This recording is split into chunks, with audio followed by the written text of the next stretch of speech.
The morning light spilled softly through the large, polished windows of the jewelry store, casting a warm glow over the gleaming cases filled with silver and gold. The shop was elegant and quiet, a place of both refined beauty and quiet exclusivity. Bruno Jefferson, an elderly black man with hair as white as snow and deep lines etched into his weathered face, paused outside, his heart beating with quiet excitement. He had saved every extra dollar he could manage for months to buy a watch for his only son, Charles, a gift of pride and love to mark his son's birthday. Today was finally the day he could make it a reality. As he entered, the gentle chime of the door announced his presence. Though neither the shop owner nor the woman he was speaking to turned to greet him, the store owner, Mr. Simons, a middle-aged man with sleek, gray-streaked hair and a sharp, watchful look in his eyes, was laughing, standing a little too close to a beautiful young woman in a fitted red dress. Her presence seemed to command the room. She whispered something to him, her voice a seductive murmur that made him laugh again, their glances slipping between each other with shared secrets. Bruno cleared his throat softly, taking small steps toward the counter, unwilling to interrupt but hopeful to capture the store owner's attention. His worn coat and neatly polished shoes reflected a man of modest means, but his upright posture and the gentleness in his eyes revealed a deep dignity. Just as the woman gathered her purse and swept toward the door, casting a parting smile over her shoulder, Bruno reached the counter. Mr. Simons watched her leave, his attention fixed on her until the door closed behind her. Only then did he turn his gaze to Bruno, his expression immediately cooling. Bruno began to speak, his voice quiet but filled with warmth. "Good morning, sir. I've come to see about the watch I saw here last month for my son's birthday." But before he could finish, the shop owner's expression changed dramatically. His eyes darted toward an empty display case behind the counter, where only a dark velvet cushion remained. His face blanched, and then his features twisted into something sharp, suspicious.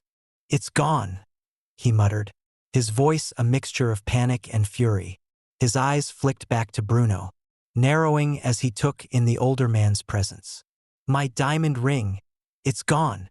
Bruno blinked, taken aback by the abrupt accusation in the store owner's voice. He raised his hands, palms outward, confusion spreading across his face as he tried to understand.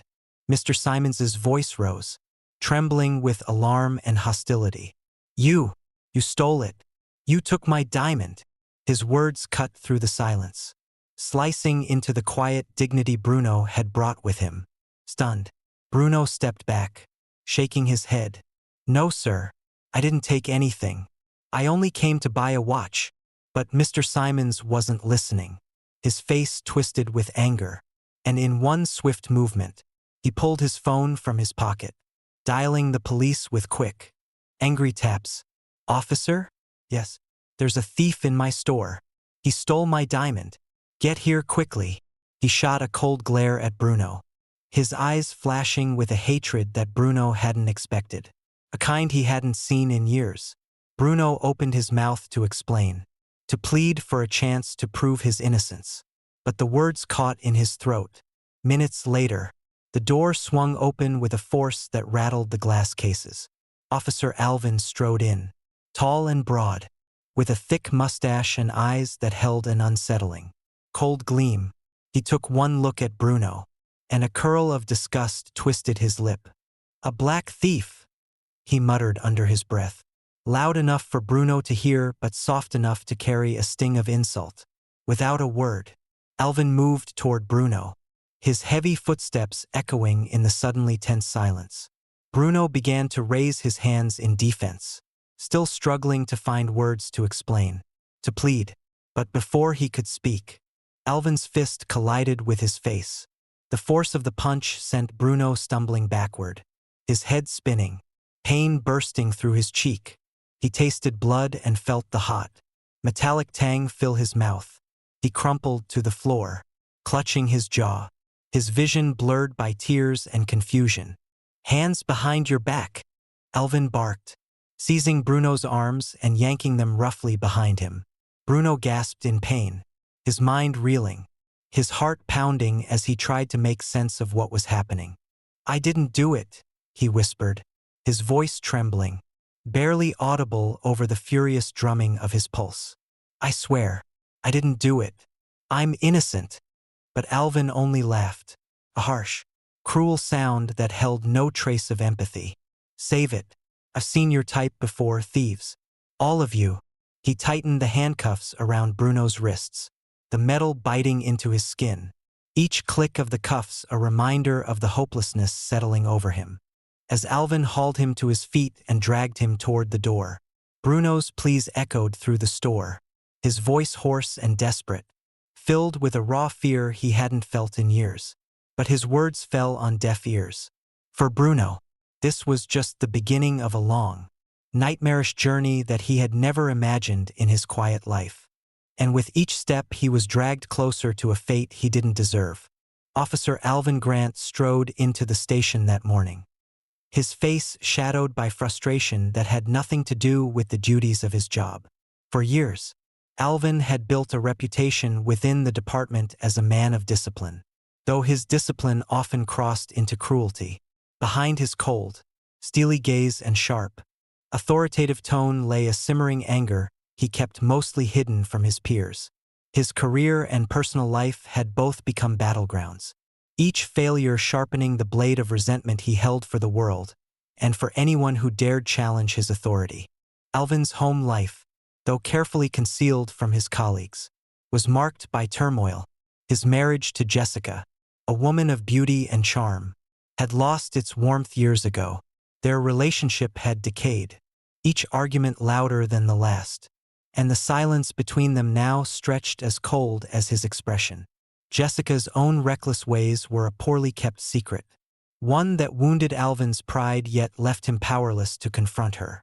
Her frequent absences, her flirtations, all things he tolerated, his pride too bruised to act. And at the station, things weren't much better.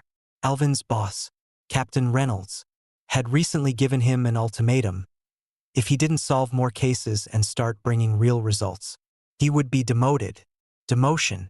The word echoed in Alvin's mind like a death sentence, threatening to shatter the image of authority he'd spent his career building. To him, power and control were everything. Losing them would be like losing his very identity. So, when the call came in about a supposed diamond thief at the jewelry store, Alvin welcomed the chance to exercise his authority, to channel his frustration into an outlet where he wouldn't be questioned. And when he heard that the accused thief was an older black man, Alvin's anger sharpened into something more dangerous, an unspoken disdain he rarely acknowledged yet fully indulged. He arrived at the jewelry store with his usual swagger, eyeing the place with a mixture of disdain and superiority. The owner, Mr. Simons, quickly recounted the supposed theft, his words dripping with urgency and suspicion. But Alvin wasn't listening for details. His gaze was fixed on Bruno, who stood to the side, bruised and shaken but dignified, his shoulders squared despite the fear evident in his eyes. Alvin's first words were a sneer, sharp and cold. "So, you think you can just walk in here and take whatever you want? Ha!"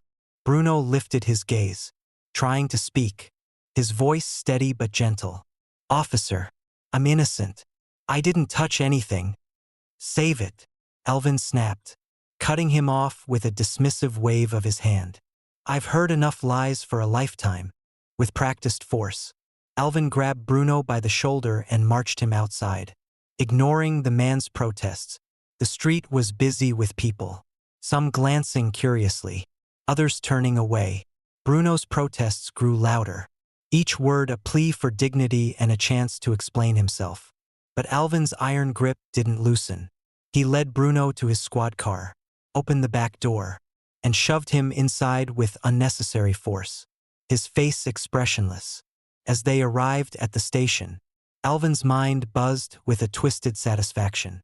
Here, he had full authority, a place where his word was law, where no one could question his methods.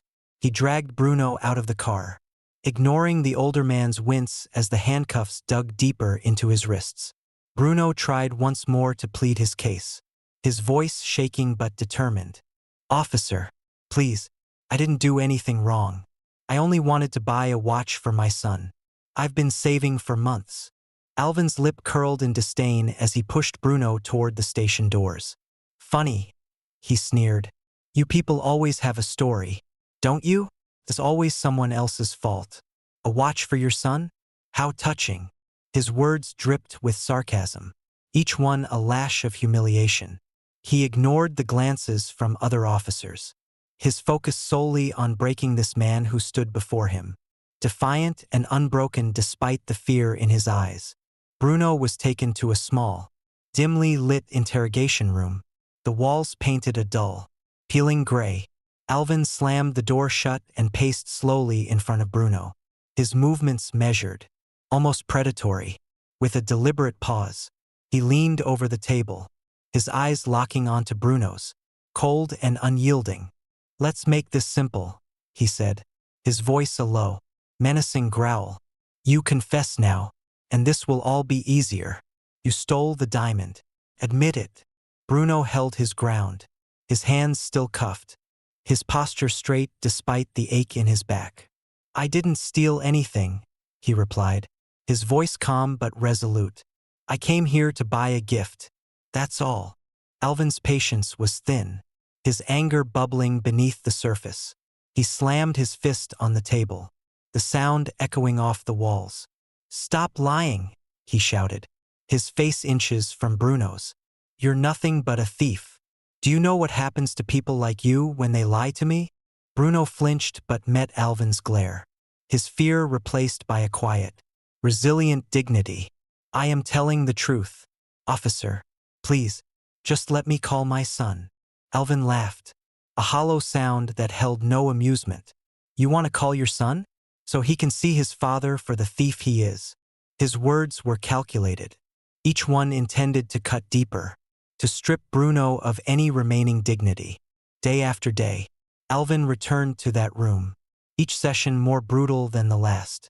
He interrogated Bruno with relentless cruelty, slamming his fist on the table, shouting accusations, his frustration mounting with every denial. He starved him, deprived him of sleep, each day breaking Bruno down piece by piece, determined to force a confession. It wasn't enough for Alvin to prove Bruno guilty.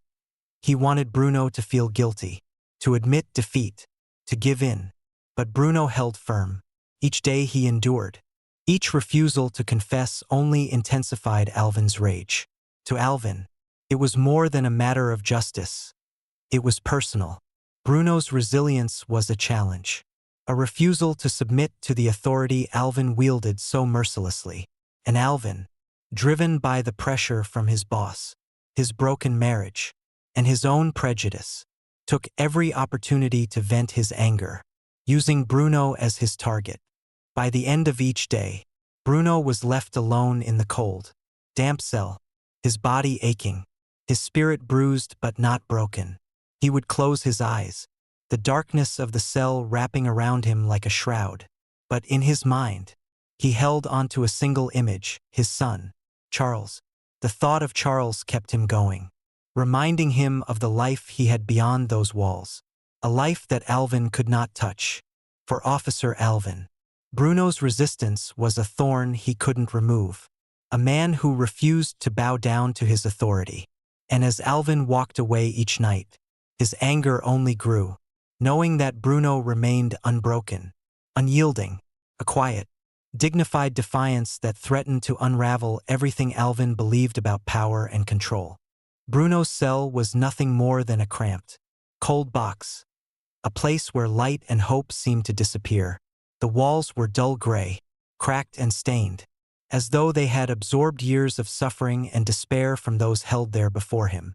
There was a faint, musty odor that lingered in the stale air, mixing with the metallic smell of rusted bars and the damp chill that seeped from the stone floor. A narrow metal cot with a thin, scratchy blanket stood in the corner, the only piece of comfort in an otherwise bleak room. But comfort was a word Bruno no longer associated with his surroundings. He sat on the edge of the cot, hands trembling, His head lowered as he tried to absorb the reality of his situation. Days had passed, though it was difficult to tell the time. No windows offered any hint of daylight, and the buzzing fluorescent light overhead flickered sporadically, casting a harsh glow on his exhausted face. Despite the numbing cold and physical pain, Bruno's spirit remained unbroken. He held onto his memories like a lifeline, images of Charles laughing as a boy, of the many mornings they'd spent talking over breakfast, of their small, shared joys. These memories were his anchor, helping him resist the dark emotions creeping up inside him. Emotions that Alvin seemed determined to provoke. Every day, Officer Alvin would enter Bruno's cell, his demeanor dark and menacing, his footsteps echoing ominously down the narrow hallway before he entered. Alvin's face was a mask of anger, his frustration with Bruno deepening each time he found no confession waiting for him. Each session was worse than the last, Alvin's cruelty becoming more creative and unrestrained. He seemed to take pleasure in finding new ways to torment Bruno, feeding off the old man's pain and the quiet dignity that refused to be crushed. "Let's skip the formalities today, shall we?" Alvin sneered one morning, entering the cell with a deliberate slowness. He grabbed a metal chair, its legs scraping against the stone floor, and positioned it directly in front of Bruno. Sitting down, he crossed his arms, leaning forward until his face was inches from Bruno's. Bruno, who had been staring at the floor, lifted his gaze, meeting Alvin's eyes. There was no fear in his expression, only a weary strength. "Just say it," Alvin urged, his voice a low hiss. "Say you took the diamond. That's all you have to do. Say it, and this will all end." Bruno swallowed, his throat dry and sore from lack of water and sleep.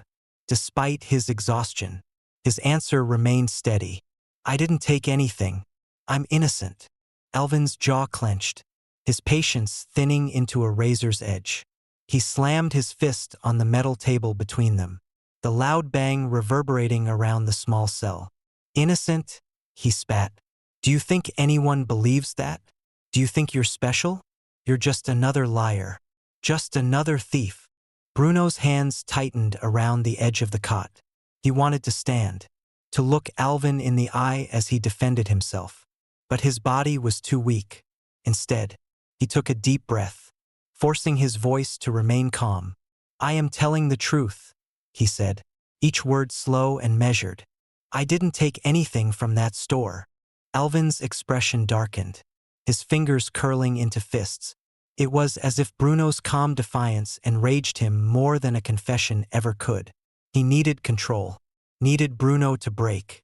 And yet, day after day, Bruno refused, each rejection a quiet rebellion that Alvin could not tolerate. Without warning, Alvin struck Bruno across the face, the force of the slap sending Bruno's head snapping to the side. Pain exploded across his cheek, the skin stinging where Alvin's knuckles had met flesh. But Bruno didn't cry out. He merely took a shuddering breath, regaining his composure before turning back to face Alvin, his gaze unwavering. "Admit it," Alvin demanded, his voice a snarl, "or I swear, you'll never see daylight again." Bruno remained silent, his heart pounding but his face resolute. The silence was louder than any words, and it seemed to taunt Alvin, driving him further into fury. Alvin reached forward, gripping Bruno's wrist tightly, his fingers pressing into the bruises already forming from the cuffs. He twisted Bruno's arm, pulling it painfully until Bruno's face contorted in silent agony. "You have nothing left," Alvin hissed. "No family, no one who cares. Just say the words. It doesn't matter whether they're true." Bruno's thoughts drifted to Charles, his son. The one reason he hadn't allowed himself to break under Alvin's relentless interrogation. Charles had always believed in him, had always respected the quiet strength Bruno had shown throughout his life. The thought of his son kept Bruno strong, even as Alvin's voice filled the room with taunts and threats. When Alvin realized he would get no confession, he shoved Bruno back onto the cot and stormed out, the door slamming behind him, alone in the dark once more. Bruno closed his eyes, focusing on steadying his breathing. His body ached from the repeated blows, his muscles sore from lack of movement, but he clung to his strength with every ounce of will he could muster. As the days dragged on, the conditions in the cell grew even harsher. His meals were few and far between, a small piece of bread and water that barely sustained him. Sleep was a luxury denied to him, with guards waking him frequently, their taunts filling the air whenever he showed signs of drifting off. Alvin's voice echoed through his mind during every waking moment, the hatred in his words a constant reminder of the hopelessness that surrounded him. Yet, even as he sat in the darkness, his body weakened but his spirit untouched. Bruno held on to a single truth: he was innocent. His conscience was clean, and that was the one thing Alvin could never take from him. One night, exhausted but unable to sleep, Bruno whispered to himself, a silent prayer for strength. "Stay strong, Bruno, for Charles, for your son. Don't let him break you." In his heart, Bruno knew that one day, the truth would come to light. Until then, he would endure, holding on to the love for his son, a love stronger than the cell that confined him, stronger than Alvin's hatred. It was the one thing that sustained him, a light that no darkness could extinguish. Theodore Jefferson stepped off the plane, feeling the familiar ache in his muscles from his last boxing match overseas. The roar of the crowd, the adrenaline, the thrill of the win, all of it lingered like a faint hum in his memory. But as he moved through the airport, he was already thinking of home, of the quiet evenings he and his father would spend discussing life, ambition, and, of course, his father's pride in Theodore's boxing career. Every fight, every win, was something he couldn't wait to share with his dad. This time, he even had a small gift for him, tucked away in his duffel, a custom set of gloves inscribed with his initials. He could already see his father's smile, his soft chuckle of pride. But the moment he stepped inside their small house, something felt wrong. The living room was exactly as he had left it, yet the air felt empty, as though it had been devoid of life for days. He walked from room to room, calling out, "Dad?" But there was no response, only the soft echo of his own voice. Theodore frowned, a cold sense of dread settling in his stomach. His father never left without telling him, and they always kept in touch.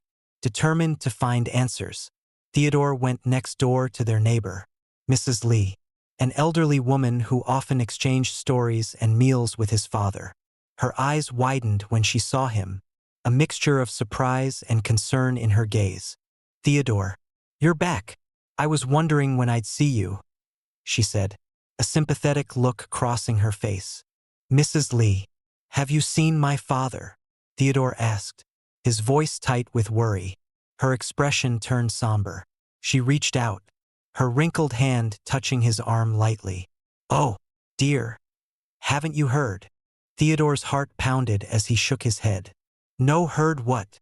Mrs. Lee took a deep breath, sadness clouding her eyes. "They took him, Theodore. The police. About 2 weeks ago. They said he stole something from that jewelry store on Maple Street. I couldn't believe it myself. But they just took him." The words hit Theodore like a punch to the gut. His father? A thief? It was absurd. His father was a man of honesty, of quiet dignity and humility. Stealing was something he would never do. The mere thought was ridiculous. Without a moment's hesitation, Theodore turned and strode out of Mrs. Lee's house, his fists clenched and his heart pounding with a mixture of fear and fury. He would get answers, and he would get them now. The drive to the police station felt endless, each second stretching as he fought to keep his mind calm. Images of his father, weak and alone, being accused, locked away, ran through his mind. The anger inside him simmered, growing hotter with each passing moment. He didn't know what had happened, but he would find out, and he would make sure whoever was responsible paid for it. When he finally reached the station, he pushed through the doors with a force that caught the attention of the officers milling about. The harsh fluorescent lights reflected off the dull metal surfaces, and the scent of old coffee and stale air filled his nostrils as he scanned the room. His eyes landed on the front desk officer, a young man who raised his eyebrows as Theodore approached. "I'm here for my father, Bruno Jefferson. He was taken in a few weeks ago," Theodore said, his voice steady but tinged with a barely concealed anger. The officer glanced at him, a slight look of confusion crossing his face. "Jefferson? Hold on a second." He tapped a few keys on his computer, reading through the screen before nodding. "Oh, yeah. He's still here, but he's been charged with theft. Something about a diamond from a jewelry store." Theodore's fists clenched, his nails digging into his palms. "There's no way he did it. I want to see him." Before the officer could respond, a figure appeared behind him, Officer Alvin Grant. His face twisted into a smug, hostile expression. He approached the desk, his cold, piercing eyes fixing on Theodore. "Your father's a thief," Alvin sneered, crossing his arms. "He confessed, admitted to the crime, so if you're here to argue, save it." Theodore felt the rage boiling in his veins. He knew this was the officer responsible, the man who had decided his father's guilt without even considering his innocence. The sight of Alvin, with his mocking, smug smile, was enough to break the calm Theodore had been trying to maintain. "Let me see him," Theodore demanded, his voice low and dangerous. Alvin's lip curled as he stepped closer, an expression of amusement playing on his face. "Get lost, kid. Your father is exactly where he belongs, and there's nothing you can do about it." Theodore's fists tightened further, his knuckles turning white. The insults, the casual cruelty, the smirk, it was too much. He felt the anger he had been holding back for weeks surge forward, a white-hot fury he couldn't contain. Without thinking, he reared back and threw a punch with all the force he could muster. His fist collided with Alvin's face, the impact loud and sharp in the otherwise silent room. Alvin stumbled back, clutching his face, his hand covering a mouth now missing several gold teeth. Blood dripped from his split lip as he straightened, his eyes blazing with rage and humiliation. "You'll pay for this," Alvin screamed, wiping the blood from his mouth. "I'll throw you in jail with your father. Just wait and see." Realizing the severity of his actions, Theodore took a step back, his breathing ragged. He knew he had crossed a line, but the satisfaction of seeing Alvin stunned and in pain was worth it, if only for a brief moment. But he couldn't afford to be reckless. He needed to stay free if he was going to help his father. Without a word, Theodore turned and fled from the station, his mind racing with a mixture of fear and fury. As he ran, he realized the situation was even more serious than he'd thought. His father's freedom, and possibly his life, was in the hands of a man consumed by hatred. A man who would stop at nothing to break Bruno. And now him, too. Theodore vowed to find another way to help his father. The punch had been a release of anger, but he knew that brute force wouldn't win this fight. He needed to be smarter, to outthink and outmaneuver a system stacked against them. As he hurried back to his car, he made a silent promise to himself and to his father. He would bring the truth to light, no matter what it took. No amount of intimidation or cruelty would keep him from freeing his father and exposing the corruption that had put him behind bars. Theodore drove away from the station, his mind already forming a plan. Each thought focused on one goal: justice for his father.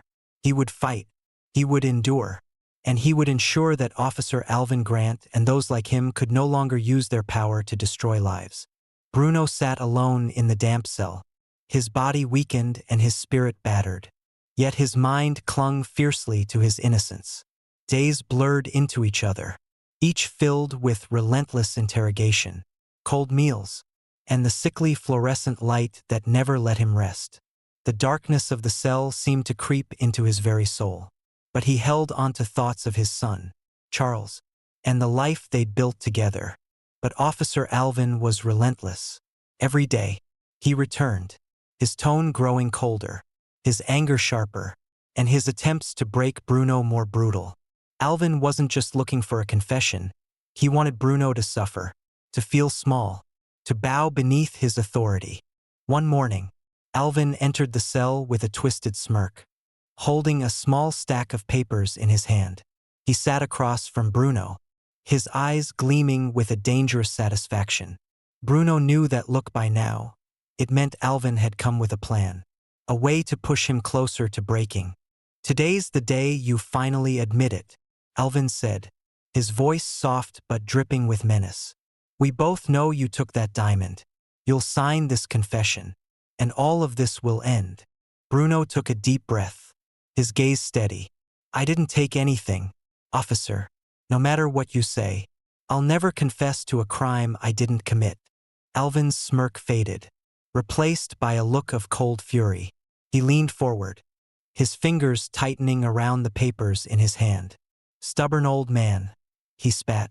"You think this is a game? Think you'll just walk out of here if you keep quiet?"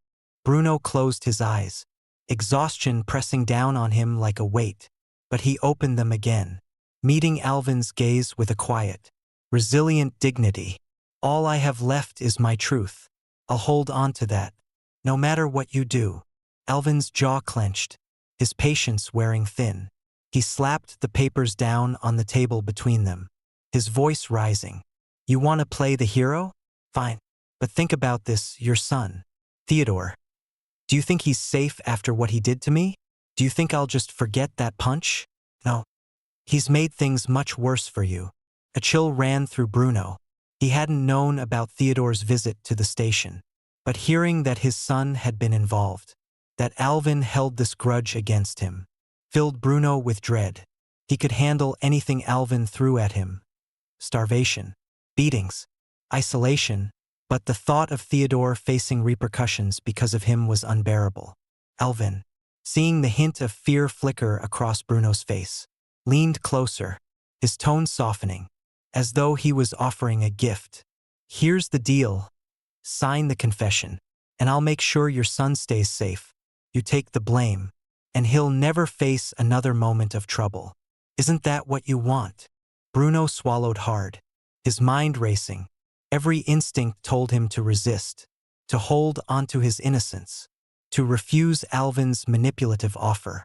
But images of Theodore, proud and strong, filled his mind, his son, who had grown up under his guidance, who now stood as his only family, his hope for the future. If Alvin turned his wrath on Theodore, Bruno couldn't live with that.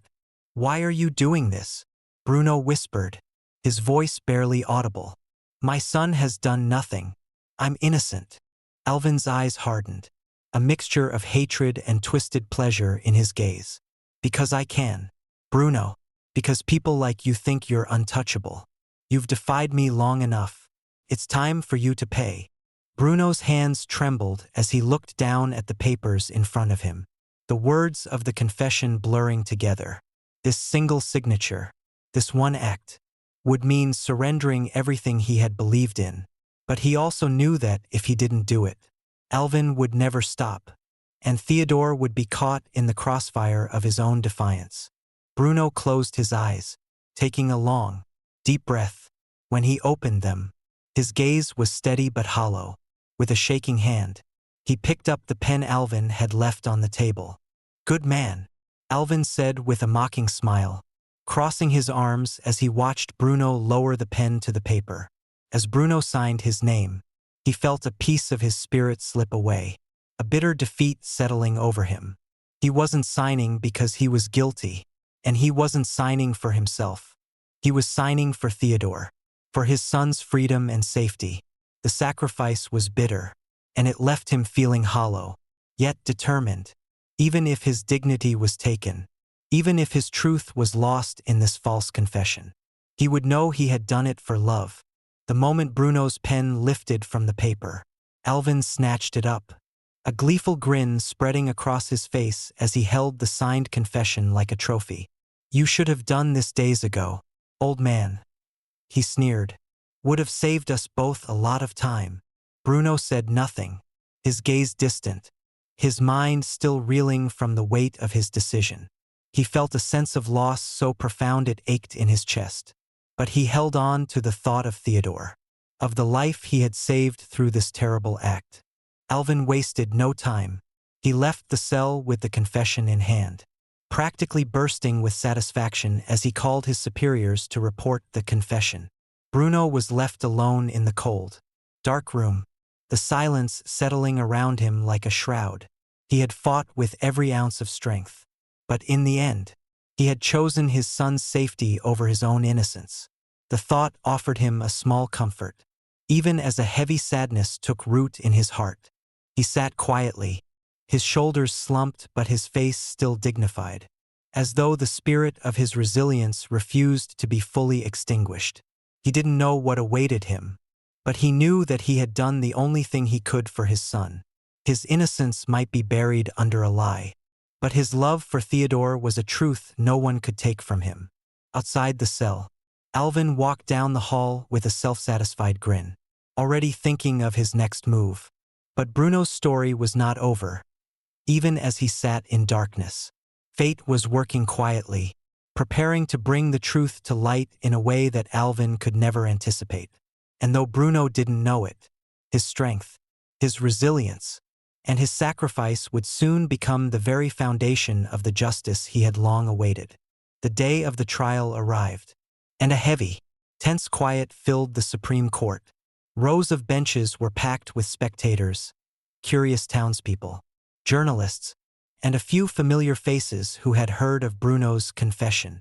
The room buzzed with a mix of gossip and anticipation, everyone eager to see justice delivered, though many remained divided on whether Bruno was truly guilty or just another victim of circumstance. Among the crowd sat Theodore, his face a mask of calm determination, though his heart thundered with anxiety and anger. Bruno entered the courtroom with his head held high, his face pale but resolute. Even as he shuffled forward in his worn suit, he managed to exude a quiet dignity. His eyes scanned the crowd, finally landing on Theodore. Their gazes met, and in that instant, an entire conversation passed between them, a silent promise that, no matter what happened today, they would remain united. At the front of the courtroom sat Judge Hamilton, an older man with a stern but fair expression. His presence demanded respect, his gaze piercing as he called the room to order. The prosecutor rose and, without preamble, began his argument, painting Bruno as a desperate thief who had confessed to stealing a valuable diamond. The prosecution's words were harsh, meticulously detailing the supposed evidence against Bruno, yet failing to mention the brutality and manipulation that had forced him to confess. As the prosecutor spoke, Bruno sat silently, his hands clasped in his lap. He listened to the accusations without reaction, having long since resigned himself to bearing the consequences of his sacrifice. But Theodore, sitting nearby, clenched his fists, his jaw tightening with each word. He couldn't let this injustice continue. He had a plan, a desperate one, but it was his only hope to clear his father's name. Finally, the prosecutor finished, stepping back with a satisfied smirk as he took his seat. The judge turned to Bruno, his expression unreadable. "Mr. Jefferson," he began, his voice steady but laced with authority. "How do you plead? Guilty or not guilty?" Bruno took a breath, feeling the weight of the moment settle over him. But before he could answer, the doors at the back of the courtroom swung open with a resounding crash, causing heads to turn in surprise. Theodore entered, his tall frame commanding attention, and behind him stood a woman who was equally shocking to the crowd. Jessica Grant, the wife of Officer Alvin Grant. Jessica's face was pale, her usual confidence replaced by an expression of shame and resignation. Her arrival sent a ripple of shock through the room, especially to Officer Alvin Grant, who was seated nearby, his face a mask of disbelief and fury. Judge Hamilton's gaze shifted, his brows furrowing in curiosity. "Mr. Jefferson, who is this?" he asked, his voice carrying a note of irritation at the sudden interruption. Theodore took a step forward, his voice steady as he addressed the judge with a respectful nod. "Your Honor, I apologize for the interruption. but I have brought crucial evidence that will reveal the true nature of this case." The judge studied him for a moment, then nodded slowly, gesturing for him to proceed. "You may continue, but I hope, for your sake, that this evidence is indeed relevant." Theodore nodded and looked directly at Alvin, his gaze unwavering. "Your Honor, the real thief isn't my father. The person responsible for the diamond theft is standing right here in this courtroom." He turned, gesturing to Jessica, who shifted uncomfortably under the weight of the crowd's stares. The courtroom buzzed with murmurs, disbelief spreading among the spectators. Alvin's face twisted into a mixture of panic and anger, but he remained silent, his gaze flicking between Jessica and Theodore. With a determined expression, Theodore presented a small flash drive to the court bailiff, who carried it to the judge. On this drive is surveillance footage from the jewelry store on the day of the theft. It clearly shows Mrs. Jessica Grant taking the diamond while distracting the store owner. Judge Hamilton raised an eyebrow, glancing between Jessica and the prosecutor. He signaled to the bailiff to play the footage, which was soon projected onto a screen for the entire courtroom to see. The silence was thick as the video played, showing Jessica in her red dress, leaning flirtatiously over the counter, her fingers reaching out to slip the diamond into her purse while the store owner was distracted. A collective gasp rose from the crowd as they watched the clear evidence unfold. Jessica's face flushed with shame, her eyes downcast as she avoided the burning gazes of the spectators. Alvin, meanwhile, had turned pale, his hands gripping the edge of his seat. His career, his pride, his entire sense of power, everything was unraveling before him. When the footage ended, Theodore stepped forward once more, his voice calm but forceful. "Your Honor, my father was innocent from the beginning. This entire ordeal was a setup, an attempt to frame him for a crime he did not commit. Officer Alvin Grant abused his power, manipulating my father into a false confession to protect his own wife." The judge looked sharply at Alvin, who was now sweating, his face betraying his panic as he struggled to maintain composure. Judge Hamilton's gaze held no mercy as he addressed Jessica. "Mrs. Grant, is there anything you wish to say about these accusations?" Jessica's shoulders slumped, her voice barely a whisper as she replied. "It's true. I took the diamond. I thought we could use it for other things. I never meant for this to happen." The courtroom erupted with whispers, the scandal unfolding before their very eyes. Judge Hamilton raised his gavel, calling for silence before turning to Alvin, his voice colder than ever. "Officer Grant, your actions have been deplorable. You not only abused your authority, but you conspired to imprison an innocent man, showing complete disregard for justice and the law. I have no choice but to hold you accountable." The judge paused, his gaze piercing. "You are hereby demoted to the rank of janitor, effective immediately. You will never again hold a position of authority in this department. This is my ruling, and it is final." Alvin's face drained of color as the judge's words sank in. He looked down, unable to meet the eyes of anyone in the room, the weight of his disgrace settling over him like a heavy shroud. He had lost everything: his career, his power, and the respect he had so desperately clung to. Shame filled his heart, his pride shattered beyond repair. Judge Hamilton turned to Bruno, his expression softening. "Mr. Jefferson, I apologize on behalf of this court for the unjust treatment you've endured. You are free to go, and all charges against you have been dismissed." Bruno nodded, his eyes misty with gratitude and relief as he slowly rose from his seat. Theodore rushed to his side, and together they embraced, their bond strengthened by the trials they had overcome. The courtroom watched in silence, a poignant reminder of the power of family and resilience in the face of injustice. As they left the courthouse, Theodore felt a surge of pride in his father's strength and his own resolve. They had fought not only for Bruno's freedom but for justice itself. And in doing so, they had exposed the corruption that had threatened to destroy them. Though the road had been dark and filled with hardship, Father and son walked away from the courthouse that day, their hearts lighter and their lives forever changed by the triumph of truth over lies. Bruno, his hand resting on his son's shoulder, looked up at the sky, a quiet smile on his face. Justice had been served, and with Theodore by his side, he felt a sense of peace that even the darkest cell could never take from him. They would move forward together, stronger than ever, their spirits unbroken and their bond unshakable. As Bruno and Theodore walked out of the courthouse, the world seemed brighter, as if the weight of weeks spent in darkness and despair had lifted, letting them finally breathe. Outside, reporters and onlookers surrounded them, their questions overlapping, cameras flashing, capturing the moment of freedom and vindication. Bruno's head spun slightly, overwhelmed by the intensity of it all. But Theodore placed a steadying hand on his father's shoulder, offering him silent strength. The crowd parted for them as they made their way to the car. Once inside, with the doors closed and the noise of the crowd muffled, Bruno took a deep breath, leaning back in the seat, a look of relief and disbelief on his face. Theodore started the engine, glancing at his father with a soft smile. "You did it, Dad," Theodore said, his voice filled with pride. "You stood strong, even when they tried everything to break you." Bruno looked over at his son, a small, tired smile spreading across his face. No son. "We did it.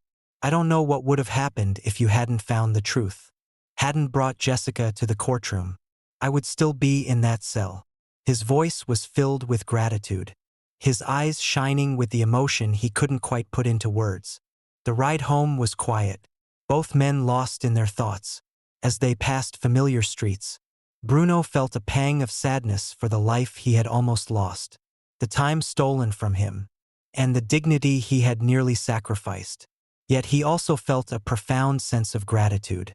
He was going home, and he had his son beside him, a blessing he would never take for granted again. When they arrived at their small, cozy house, neighbors gathered outside, clapping and cheering as the car pulled into the driveway. Mrs. Lee, their elderly neighbor, was among the first to approach, her eyes brimming with tears of joy. "Oh, Bruno," she exclaimed, hugging him tightly. "We all knew you were innocent. We were all waiting for you to come home." Bruno's heart swelled as he hugged her back. All around him, friends and neighbors offered their support, their words warm and genuine. He realized that despite everything, he wasn't alone. His community stood with him, believing in his innocence, and that, in itself, was a healing balm for his wounded heart. Inside the house, everything was just as he had left it. The smell of old coffee and the soft light streaming through the windows gave him a sense of grounding, of being truly home. Theodore set their bags down, glancing around with a look of nostalgia. Bruno took a deep breath, taking in the familiar sights and sounds. The kitchen table where he and Theodore had shared countless meals. The armchair by the window where he read his newspaper every morning. It all felt precious now, each item holding memories he had feared would be taken from him. Sitting at the table, Theodore looked at his father with a serious expression. "Dad, all of this, it isn't just about you. We have to make sure this never happens again, to anyone." Bruno nodded, understanding his son's determination. He, too, felt a strong sense of purpose now. This ordeal was no longer just his own. It was part of a greater need for justice, a fight to prevent the same suffering from happening to others. In the days that followed, Bruno and Theodore worked together to bring the case to the attention of civil rights groups and journalists, sharing the story of Alvin's abuse of power. With the truth now public, more people rallied behind them, supporting their efforts for reform within the police department. News stations aired segments about Bruno's wrongful arrest, detailing how prejudice and corruption had led to an innocent man being jailed. Public outcry mounted, leading to a series of internal investigations within the police force. Meanwhile, Bruno found himself receiving countless letters of support from strangers who had heard his story. Some shared similar experiences. Others simply offered words of encouragement. But each letter reminded him that his fight had not been in vain. Months later, a hearing was held to address the misconduct within the department, and Officer Alvin Grant was summoned to testify about his actions. In the face of overwhelming evidence and public scrutiny, he resigned from his position before the hearing concluded, choosing shame and silence over admitting his guilt. His demotion had been humiliating, but the complete loss of his career was even more devastating. As for Jessica, she was charged with theft and sentenced to community service. Her actions laid bare before the community. Her once high social standing was reduced to nothing, and she lived with the consequences of her betrayal and deception. Bruno, now a symbol of resilience within the community, was asked to speak at events, sharing his story with others, hoping to inspire change. He spoke of forgiveness, of courage, and of the need for unity in the face of injustice. He wanted others to understand that while prejudice still existed, there was strength in standing up for what was right, in refusing to let hatred and corruption win. On a quiet evening, sometime after the storm had settled, Bruno and Theodore sat on their porch, watching the sun set in warm hues of orange and pink.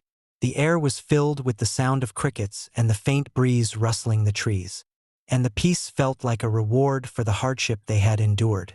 Theodore turned to his father, his voice soft but full of pride. "Dad, everything you went through, it's made a difference. People are listening, and things are starting to change. You're a hero." Bruno shook his head, smiling gently. "I'm no hero, son. I'm just a man who had to survive. And I couldn't have done it without you." He reached over, giving Theodore's shoulder a firm, affectionate squeeze. "But if there's one thing I've learned, it's that sometimes standing up for what's right is the only way forward, even when it feels impossible." The two men sat in companionable silence, the weight of their ordeal lifted, replaced by a deeper understanding and an unbreakable bond. Together, they had faced the darkest of days, and together, they had emerged, their lives forever changed by the fight for justice.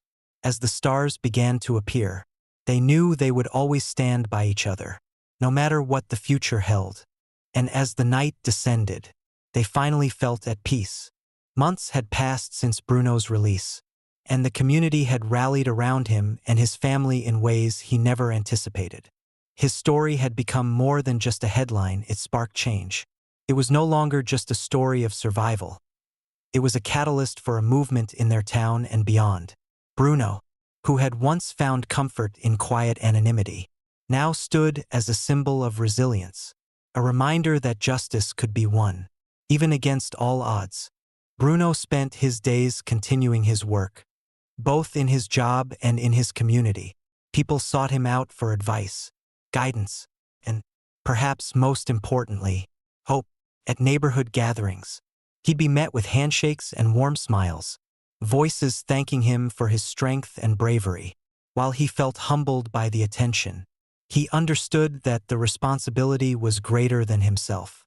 He had a purpose now, to prevent others from facing the same injustice he had endured.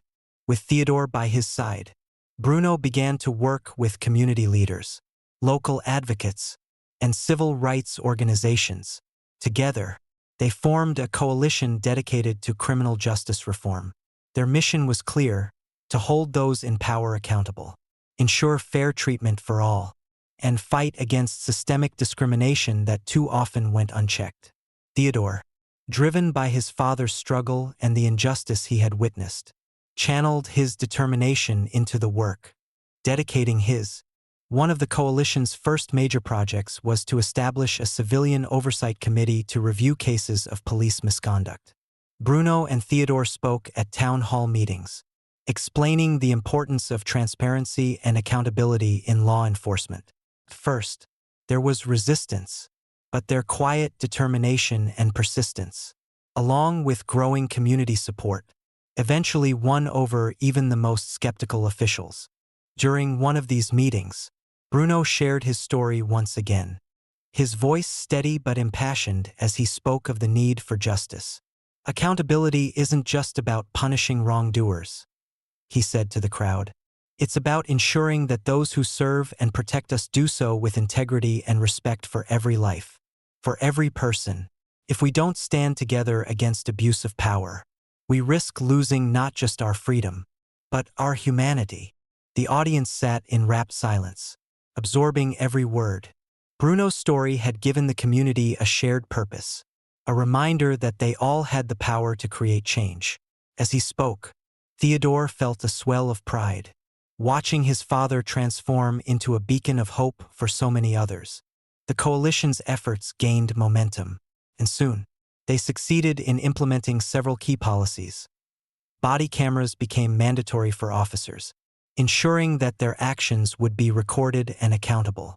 Training programs were developed to focus on de-escalation and cultural sensitivity, equipping officers with the skills needed to interact with diverse communities respectfully. Additionally, the new Oversight Committee was granted the power to investigate complaints independently, giving the community a voice in matters that once seemed beyond their control. Amid all this work, Bruno continued to receive letters from people who had faced similar struggles. Some had been wrongfully accused. Others had family members who had suffered at the hands of corrupt officials. Each letter reaffirmed his resolve, reminding him that his fight was part of a larger struggle. He would read the letters aloud to Theodore in the evenings, and together they would respond, offering words of encouragement and solidarity. It was their way of building a network of support, a reminder that no one had to stand alone. One afternoon, as Bruno was returning home from a community event, he received a phone call from Captain Reynolds, the police chief. Captain Reynolds had initially been reluctant to support the coalition's demands, but he had since witnessed the impact of Bruno's story on the town. The conversation was brief, but the respect in Reynolds' voice was clear. "Mr. Jefferson," Reynolds said, his tone solemn, "I just wanted to thank you. Because of you and Theodore, this town is changing. I didn't always agree with your methods, but I see now that you've done more good than I ever could have imagined." Bruno was silent for a moment, feeling the weight of the words. He replied simply, "Thank you, Captain. It's about more than any one of us. We're all responsible for each other. I just want to see a world where that responsibility is honored." As the months turned to a year, the coalition continued to grow, its influence spreading beyond the town. Other communities reached out, inspired by their success, eager to implement similar reforms. Bruno's story was shared on news networks, his quiet strength and unwavering resilience touching the hearts of countless people across the country. He received invitations to speak at colleges, community centers, and public forums. Each time he spoke, he focused not on his suffering but on the potential for change, the power of unity, and the hope for a better future. One evening, as Bruno and Theodore sat on their porch, reflecting on all that had happened, Theodore broke the comfortable silence. "You know, Dad, this was never just about what happened to us. It's about everyone who's ever been wronged. You've given people a reason to believe that justice is possible." Bruno nodded, his gaze fixed on the distant horizon. "Yes," he replied, his voice soft but resolute. "And that's a legacy worth leaving behind." They sat quietly for a while, watching the sun dip below the treetops, casting a warm, golden glow over their small town. In that moment, Bruno felt a sense of peace he hadn't known in a long time. He had fought his battle, and though the scars remained, they no longer weighed him down. Instead, they served as reminders of the journey, of the strength he had found in the darkest of times, and of the legacy of justice and unity he and Theodore had built together. As the stars appeared, he placed a hand on Theodore's shoulder, pride filling his heart.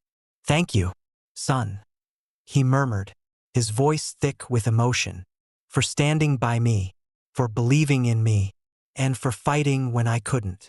Theodore smiled, a mixture of love and admiration in his eyes. "Always, Dad, always." And as they sat together under the vast, starlit sky, Father and son knew that their story was more than just their own. It had become a symbol of resilience, of the power of love and determination to overcome even the deepest injustices, and a beacon of hope for all those who still believed in a brighter, fairer world.